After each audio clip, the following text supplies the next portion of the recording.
everything but the kitchen sink chili. Not your traditional chili, but hear me out. This is really good. High protein. We're going 90-10.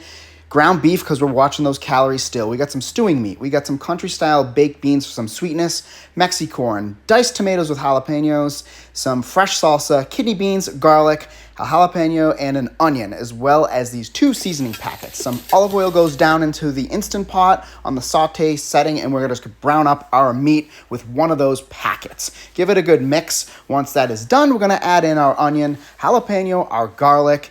Everything else goes in the pool. All those ingredients you saw before go down. We're going to add that final seasoning packet and give it another mix.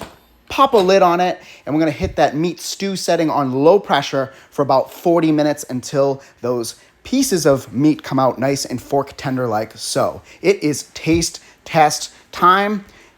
Guys have to give this a try. So easy and delicious.